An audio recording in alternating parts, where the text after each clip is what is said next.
एक कसाई था सदना। वह बहुत ईमानदार था। वो भगवान के नाम कीर्तन में मस्त रहता था।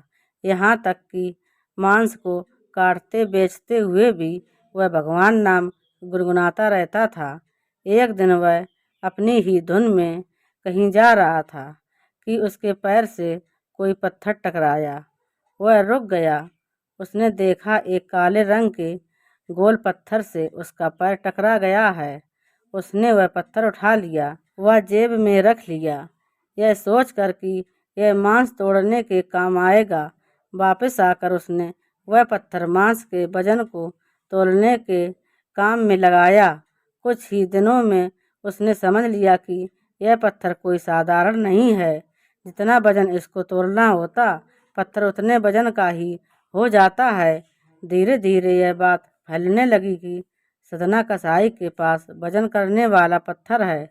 वह जितना चाहता है पत्थर उतना ही तोल देता है। किसी को 1 किलो मांस देना होता तो तराजू में उस पत्थर को एक तरफ डालने पर दूसरी ओर 1 किलो का मांस ही तुलता।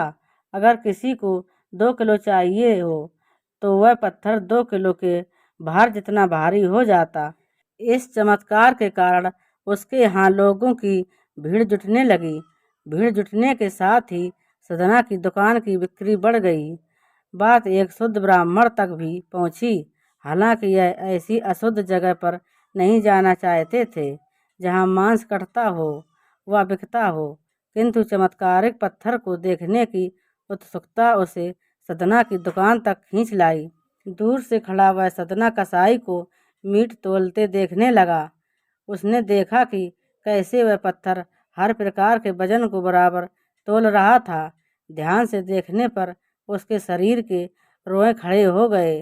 भीड़ के छटने के बाद ब्राह्मण सदना कसाई के पास गया।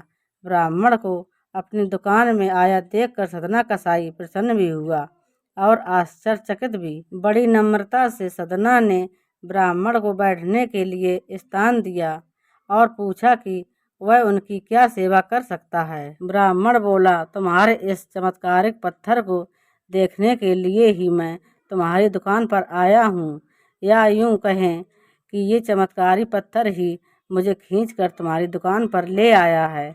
बातों ही बातों में उन्होंने सदना कसाई को बताया कि जिसे पत्थर समझकर वो मांस तोल रहा है, वास्तव में वो शालिग्राम जी हैं, जो कि भगवान का स्वरूप होता है।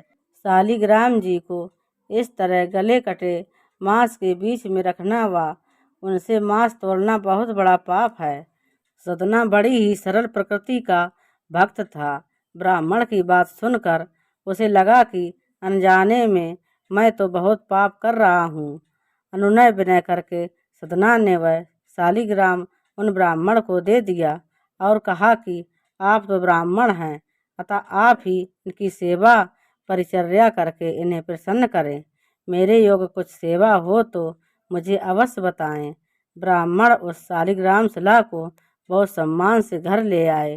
घर आकर उन्होंने श्री शालिग्राम को स्नान करवाया, पंचामृत से अभिषेक किया व पूजा अर्चना आरंभ कर दी। कुछ दिन ही बीते थे कि उन ब्राह्मण के स्वप्न में श्री शालिग्राम जी आए व कहा, हे ब्राह्मण, मैं तुम्हारी सेवाओं से प्रसन्न हूँ, किंतु तुम मुझे उसी कसाई के पास छोड़ आओ।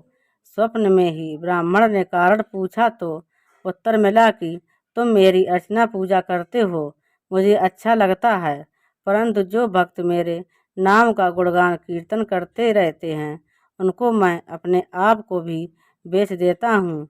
सदना तुम्हारी तरह मेरा अर्चन नहीं करता है, परंतु वह हर समय मेरा नाम गुनगुनाता रहता है, जो कि मुझे अच्छा लगता है, इसलिए तो मैं उसके पास गया था। ब्राह्मण अगले दिन ही सदना कसाई के पास गया। वह उनको प्रणाम करके सारी बात बताई। वह श्री शालिग्राम जी को उन्हें सौंप दिया। ब्राह्मण की बात सुनकर सदना कसाई की आंखों में आंसू आ गए। मन ही मन उन्होंने मांस बेचने खरीदने के कार्य को तिलांजलि देने की सोची और निश्चय किया कि यदि मेरे ठाकुर को कीर्तन पसंद है तो मैं अधिक से अधिक समय नाम कीर्तन ही करूँगा। तो दोस्तों, अगर आप हमारे चैनल पर नए हो तो प्लीज़ हमारे वीडियो को लाइक करें और चैनल को सब्सक्राइब करें। धन्यवाद।